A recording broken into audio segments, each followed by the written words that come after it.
ഇന്നത്തെ വീഡിയോയിൽ ഞാൻ കാണിക്കുന്നത് നമുക്ക് ഒട്ടും ഉപയോഗമില്ല എന്ന് കരുതി നമ്മൾ വലിച്ചെറിയുന്ന കുറേ സാധനങ്ങൾ അത് നമുക്ക് എങ്ങനെ റീയൂസ് ചെയ്യാം എന്നുള്ളതും നമുക്ക് പണം ഒത്തിരി പൈസ തന്നെ ലാഭിക്കാൻ പറ്റിയതും നമുക്ക് അടുക്കളയിൽ എപ്പോഴും ഉപകാരപ്രദവുമായ കുറേ ടിപ്സുകളാണ് കേട്ടോ. ഈ ടിപ്സുകളെല്ലാം തന്നെ ഒന്നും സ്കിപ്പ് ചെയ്യാതെ ഒന്ന് കണ്ടു നോക്കണേ, കാരണം അത്രയേറെ പ്രയോജനപ്രദമായ കുറേ ടിപ്സുകളാണ് ഞാനിത് കാണിക്കുന്നത്. അത് എങ്ങനെയാണെന്ന് നമുക്ക് നോക്കാം.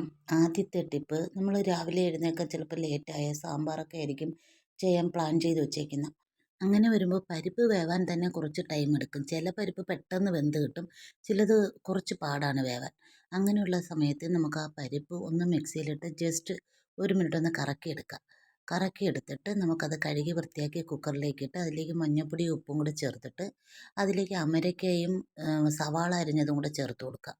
ചേർത്തിട്ട് നമുക്ക് അതിൽ ചേർക്കുന്ന മറ്റ് പച്ചക്കറികളെല്ലാം വേറൊരു ബൗളിലേക്ക് അരിഞ്ഞെടുത്ത് അതിൽ അല്പം മഞ്ഞൾപ്പൊടിയും ഉപ്പും കൂടെ ചേർത്ത് ഒന്ന് മിക്സ് ആക്കിയിട്ട് നമുക്ക് ഈ പരിപ്പ് വേവിച്ച കുക്കറിനകത്തേക്ക് ഈ ബൗളോട് അങ്ങ് ഇറക്കി വയ്ക്കുക. ഇറക്കി വെച്ചിട്ട് നമുക്ക് അടച്ചു വെച്ച് വേവിക്കാം.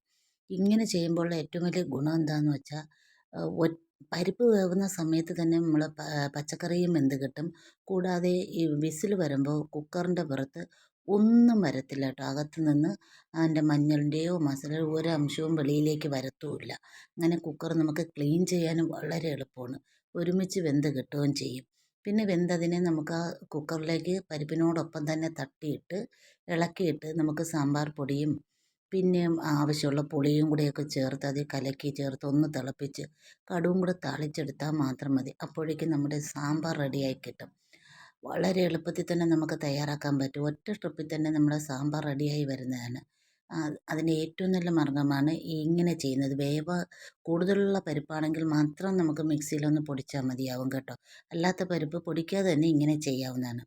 ഇനി അടുത്ത ടിപ്പ് എന്താണെന്ന് വെച്ചാൽ, നമ്മുടെ മിക്സിയുടെ ജാർ നമ്മൾ സ്ഥിരം യൂസ് ചെയ്ത് കഴിയുമ്പോൾ ബ്ലേഡിന് ഭയങ്കരമായിട്ട് മൂർച്ച കുറഞ്ഞു പോകും. അരയാണ്ട് വരെ എത്ര ഇട്ട് അരച്ചാൽ അരയത്തില്ല. അങ്ങനെയുള്ള അവസരങ്ങളിൽ കുറച്ച് കല്ലുപ്പിട്ട് ഇടയ്ക്കിടയ്ക്ക് ഒന്ന് ഇതുപോലെ ഒന്ന് കറക്കി പൊടിച്ചെടുത്താൽ മതി കേട്ടോ. ഈ ഉപ്പ് നമുക്ക് കളയുകയും വേണ്ട, നമുക്ക് യൂസ് ചെയ്യുകയും ചെയ്യാം. ഇങ്ങനെ ഉപ്പ് പൊടിച്ചതിന് ശേഷം നിങ്ങൾ മിക്സിയിലൊന്ന് അരച്ച് നോക്കും, വളരെ പെട്ടെന്ന് നമുക്ക് അരച്ചെടുക്കാൻ പറ്റും. ഇനി അടുത്ത ടിപ്പ് എന്താണെന്ന് വെച്ചാൽ മുരിങ്ങക്കായുടെ കാര്യമാണ്. ഇപ്പം മുരിങ്ങക്കായുടെ സീസൺ ആണോ എന്ന് വെച്ചാൽ ധാരാളമായിട്ട് മുരിങ്ങക്ക നമുക്ക് കിട്ടുന്നുണ്ട്. മാർക്കറ്റിൽ പോയാൽ വളരെ വിലക്കുറവുമാണ്.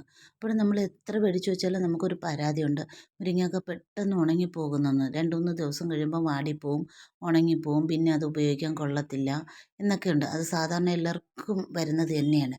പണ്ട് കാലത്തെന്ന് വെച്ചാൽ ഞാൻ കണ്ടിട്ടുള്ളതാണ്. എൻ്റെ കുട്ടിക്കാലത്ത് എൻ്റെ അമ്മ ഇത് കണക്ക് മുരിങ്ങക്ക, കറിവേപ്പില ഇങ്ങനെയുള്ള സാധനങ്ങളൊക്കെ ഒരുപാട് കിട്ടിയാൽ അന്നത്തെ ഫ്രിഡ്ജായിട്ട് ഉപയോഗിച്ചിരുന്ന വാഴയാണ്.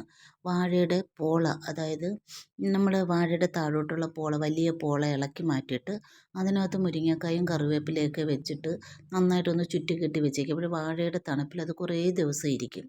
അങ്ങനെയാണ് ചെയ്ത് കണ്ടിട്ടുള്ള. കേടാകാതെ അമ്മയെടുത്ത് യൂസ് ചെയ്യുന്നത് ഞാൻ കണ്ടിട്ടുണ്ട്. ഇപ്പം മിക്കവാറും എല്ലാ വീടുകളിലും ഫ്രിഡ്ജ് ഉണ്ടല്ലോ. അതിന് നമുക്ക് ഫ്രിഡ്ജിൽ ഇത് എത്ര കാലം വേണമെങ്കിലും ഇത് സൂക്ഷിക്കേണ്ട വിധമാണ് ഞാൻ കാണിക്കുന്നത്. ആദ്യം നമ്മൾ മേടിക്കുന്ന എത്ര മുരിങ്ങയ്ക്ക ആയാലും ഞാനിപ്പോൾ ഇതേ നീളത്തിലാണ് കട്ട് ചെയ്തത്. നിങ്ങൾക്ക് കുറച്ചുകൂടെ നീളത്തിൽ കട്ട് ചെയ്യാം. നന്നായിട്ട് കഴുകി വൃത്തിയാക്കി തുടച്ചെടുത്തതിന് ശേഷം കട്ട് ചെയ്തെടുക്കണം. ഞാൻ അതിൻ്റെ പുറം ചുരണ്ടി കളയാറില്ല, ഇങ്ങനെ കഴുകി എടുക്കാറേ ഉള്ളൂ. എന്നിട്ട് നമുക്കതെല്ലാം കൂടെ ഒരു പ്ലേറ്റിലേക്ക് വരിടുക. എത്ര മുരിങ്ങയ്ക്ക ഉണ്ടെങ്കിലും ഒരു കുഴപ്പമില്ല. ഇട്ടിട്ട് നമ്മൾ കയ്യിൽ കുറച്ച് വെളിച്ചെണ്ണ എടുക്കണം. വെളിച്ചെണ്ണ എടുത്ത് കയ്യിൽ നന്നായിട്ട് തേച്ചിട്ട് ഈ മുരിങ്ങയ്ക്ക കട്ട് ചെയ്തതിൻ്റെ 2 എൻഡ് ഉണ്ടല്ലോ, ആ 2 എൻഡിലും ഒത്തിരിച്ച് എണ്ണ തേച്ച് പിടിപ്പിക്കുക. കട്ട് ചെയ്ത ഓരോ പീസിൻ്റെ എടുത്തിട്ട് നമ്മൾ എണ്ണ തേക്കണം കേട്ടോ. അതിന് അത്ര മാത്രം ചെയ്താൽ മതി. 2 എൻഡിലും നന്നായിട്ട് എണ്ണ തേച്ചിട്ട്, എന്ന് വെച്ചാൽ ഒരുപാട് എണ്ണയുടെ ആവശ്യമില്ല. നമ്മുടെ കയ്യിൽ ഒഴിക്കുന്ന എണ്ണയുടെ മയം ഒന്ന് തേച്ച് പിടിപ്പിച്ചാൽ മതി. നമ്മൾ കട്ട് ചെയ്ത് വെച്ച മുരിങ്ങക്കയുടെ എല്ലാ പീസിലും ഇതുപോലെ എണ്ണ തേച്ച് പിടിപ്പിച്ചെടുക്കണം. അത് എത്ര മുരിങ്ങക്ക ഉണ്ടെങ്കിലും കുഴപ്പമില്ല, നമുക്ക് എത്ര നാൾ വേണമെങ്കിലും വെക്കുകയും ചെയ്യാം. ഇതുപോലെ തേച്ച് പിടിപ്പിച്ചിട്ട് നമ്മളൊരു കണ്ടെയ്നർ എടുക്കുക. നമ്മൾ മുറിച്ചത് കൊള്ളാൻ പാകത്തിനൊരു കണ്ടെയ്നർ അതെടുത്തിട്ട് ഇത് വെച്ച് അടച്ച് നമ്മൾ ഫ്രിഡ്ജിൽ സൂക്ഷിച്ചിരുന്നാൽ മതി. നമുക്ക് ആവശ്യമുള്ളപ്പോൾ അതിൽ നിന്ന് കുറേശ്ശെ എടുത്ത് അത് നടുവ് ഒന്ന് പിളർന്ന് നമുക്ക് കറിയിലിടാം. എത്ര നാൾ വേണമെങ്കിലും ഇത് കേടുകൂടാതെ നമുക്ക് സൂക്ഷിക്കാൻ പറ്റും. ഞാനിങ്ങനെ മുരിങ്ങക്ക മേടിച്ചിട്ട് ഇതുപോലെ കട്ട് ചെയ്ത് മാസങ്ങളോളം സൂക്ഷിക്കാറുണ്ട് കേട്ടോ. നല്ല വിലക്കുറവുള്ള സമയത്ത് ഞാൻ ഒരുപാട് മേടിച്ച് ഇതുപോലെ സൂക്ഷിക്കാറുള്ളതാണ്. ഞാൻ അതാണ് നിങ്ങൾക്ക് കൂടെ ഷെയർ ചെയ്തത്. ഇനി അടുത്ത ടിപ്പ് എന്താണെന്ന് പറഞ്ഞാൽ, നമുക്കിതുപോലെ അരിപ്പൊടിയൊക്കെ സൂക്ഷിച്ച് വയ്ക്കുമ്പോൾ കുറച്ച് ദിവസം കഴിയുമ്പോൾ വണ്ട് കയറാറുണ്ടെങ്കിൽ നമ്മൾ വാങ്ങുന്ന അരിപ്പൊടിയാണ് റവ, പുട്ടുപൊടിയൊക്കെ നമ്മൾ വാങ്ങുന്നത് സൂക്ഷിച്ച് വയ്ക്കുമ്പോൾ അതിലേക്ക് നമുക്ക് കുറച്ച് ഉപ്പും കൂടെ ചേർത്തിട്ട് മിക്സാക്കി എടുത്ത് വെച്ച് നോക്കി ഒട്ടും കേടുകൂടാതിരിക്കും. നമ്മൾ ഇത് മാവ് നനയ്ക്കാനൊക്കെ എടുക്കുമ്പോൾ അതിൽ കുറച്ച് ഉപ്പ് ചേർത്താൽ മാത്രം മതിയാവും കേട്ടോ. ആ ഉപ്പിൻ്റെ കാര്യം ഒന്ന് ശ്രദ്ധിച്ചുകൊണ്ടാൽ മതി. അല്ലെങ്കിൽ നമുക്ക് എത്ര നാളും ഇതുപോലെ കുറച്ച് ഉപ്പിട്ടിട്ട് നമുക്ക് സൂക്ഷിച്ച് വയ്ക്കാം. ഇനി അടുത്ത ടിപ്പ് എന്താണെന്ന് പറഞ്ഞാൽ നമുക്ക് പാല് കേടുകൂടാതെ വെക്കാനായിട്ട് അതിൽ 2-3 ഏലക്ക ഇട്ടിട്ട് സൂക്ഷിച്ചാൽ മതി. ഫ്രിഡ്ജിൽ വെച്ചിരുന്നാൽ പാലൊട്ടും കേടാകാതെ നമുക്ക് സൂക്ഷിക്കാൻ പറ്റും. നിങ്ങളിങ്ങനെ ഒന്ന് ട്രൈ ചെയ്ത് നോക്കിയേ. ഇനി അടുത്ത ടിപ്പ് എന്താണെന്ന് വെച്ചാൽ നമ്മൾ പച്ചമുളക് മേടിച്ചിട്ട് പച്ചമുളക് തണ്ട് ഇറുത്ത് കഴുകി തോർത്തിയാണല്ലോ നമ്മൾ ഫ്രിഡ്ജിൽ സൂക്ഷിക്കാറ്. എന്നിട്ട് നമ്മൾ ഇറുത്തെടുത്തിട്ട് ഈ തണ്ട് ഫുള്ളും കളയാറാണ് പതിവ്. ഇപ്രാവശ്യം എനിക്ക് കിട്ടിയ പച്ചമുളക് ലേശം ഒന്ന് വാടിയതാണ്. അത് ഞാൻ വെള്ളത്തിട്ട് തോർത്തി അത് തണ്ടിറുത്ത് ഫ്രിഡ്ജിൽ വെക്കാൻ എടുത്തിട്ട് ബാക്കി വന്ന തണ്ട് ഞാനിത് കളയുന്നില്ല കേട്ടോ. അതിന് നമുക്ക് ഇതുപോലെ ഒരു ബൗളിലേക്ക് കുറച്ച് വെള്ളം ഒഴിച്ചിട്ട് ഒരു 10 മിനിറ്റ് ഒന്ന് കുതിർക്കാൻ വയ്ക്കാം. അത് കുതിർന്ന് കഴിയുമ്പോൾ നമുക്കതിനെ മിക്സിയുടെ ജാറിലേക്ക് ഇട്ട് അതിനോടൊപ്പം കുറച്ച് പരലുപ്പോ പൊടിയുപ്പോ അത് ഏത് ഉപ്പായാലും മതി. അതിട്ടിട്ട് നമുക്കൊന്ന് നന്നായിട്ട് അരച്ചെടുക്കാം. എത്രത്തോളം അരയ്ക്കാൻ പറ്റും അത്രയും അരച്ചെടുക്കാം. അരച്ചെടുത്ത് കൊണ്ടുവന്നിട്ട് അത് നമുക്കൊന്ന് അരിച്ചെടുക്കണം. ഞാൻ ഈ പരുവത്തിലാണ് എനിക്ക് അരഞ്ഞ് കിട്ടിയത്. കുറച്ചുകൂടെ അരച്ചാലും കുഴപ്പമില്ല. എത്രത്തോളം അരയ്ക്കുമോ അത്രയും നല്ലതാണ്. ഞാൻ അതിനെ ഒന്ന് അരിച്ചെടുത്തു.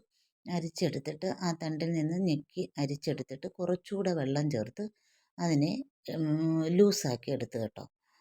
എന്നിട്ട് ഞാൻ ഈ അരിച്ചെടുത്ത മുളകും തണ്ടിൻ്റെ വെള്ളത്തിലേക്ക് കുറച്ച് ഒരു 3-4 സ്പൂൺ വിനാഗിരിയും കൂടെ ചേർത്ത് കൊടുക്കുക. അതും കൂടെ ചേർത്ത് നന്നായിട്ടൊന്ന് ഇളക്കിയെടുക്കണം. ഇളക്കിയെടുത്തിട്ട് നമുക്കിതിനെ ഒരു ബോട്ടിലെടുത്തിട്ട് ബോട്ടിലേക്ക് ഒഴിക്കാം. ഞാൻ ബോട്ടിൽ ചരിഞ്ഞു പോകാതിരിക്കാനാണ് ഗ്ലാസ്സിലെടുത്ത് വെച്ചത്. എന്നിട്ട് ഞാനൊരു ചിരട്ട എടുത്തിട്ട് അതിൽ കണ്ണിട്ടിട്ടാണ് ഇത് കുപ്പിയിലേക്ക് ഒഴിച്ചെടുത്തത് കേട്ടോ. ഇത് ആ ബോട്ടിലേക്ക് ഇതുപോലെ ഒഴിച്ചെടുത്തിട്ട് നമുക്കിതിൻ്റെ അടപ്പിൽ ഒരുപോലെ ഇതിൽ കാണുന്ന പോലെ ഒരു ചെറിയ കണ്ണിട്ടെടുത്താൽ നമുക്ക് ആ വെള്ളം ഈ സിങ്കിലൊക്കെ നമുക്ക് രാത്രി കാലങ്ങളിൽ സ്പ്രേ ചെയ്തേക്കാം. അതായത് പാറ്റയുടെയും പല്ലിയുടെയും ഉറുമ്പിൻ്റെയൊക്കെ ശല്യം കൂടുതൽ എവിടെയാണോ ആ ഭാഗങ്ങളിലൊക്കെ നമുക്കിത് കുറേശ്ശെ സ്പ്രേ ചെയ്ത് കൊടുക്കാം. അവയുടെ ശല്യം ഉണ്ടാകത്തേയില്ല. ഏറ്റവും കൂടുതൽ പാറ്റയുടെ ശല്യമൊക്കെ പറഞ്ഞാൽ നമുക്ക് സിങ്കിലല്ലേ. ഇങ്ങനെ ഒന്ന് ചെയ്ത് നോക്കിയാൽ നമ്മൾ വെറുതെ എടുത്ത് കളയുന്ന മുളകിൻ്റെ തണ്ടാണ്. ഇതിൽ ഞാൻ കാണിച്ച ടിപ്സുകളെല്ലാം നിങ്ങൾക്ക് ഉപയോഗപ്രദമായിരിക്കുമെന്നാണ് ഞാൻ വിചാരിക്കുന്നത്. നിങ്ങളും ട്രൈ ചെയ്ത് നോക്കണേ. ഇഷ്ടമായെങ്കിൽ ലൈക്ക് ചെയ്യണേ. സബ്സ്ക്രൈബ് ചെയ്യാത്തവർ ഒന്ന് സബ്സ്ക്രൈബ് ചെയ്യണേ. ഇങ്ങനെയുള്ള ടിപ്സുകൾ നമ്മൾ പണവും സമയവും ഒരുപാട് ലാഭിക്കുന്നതാണ്. അഭിപ്രായങ്ങൾ അറിയിക്കണേ.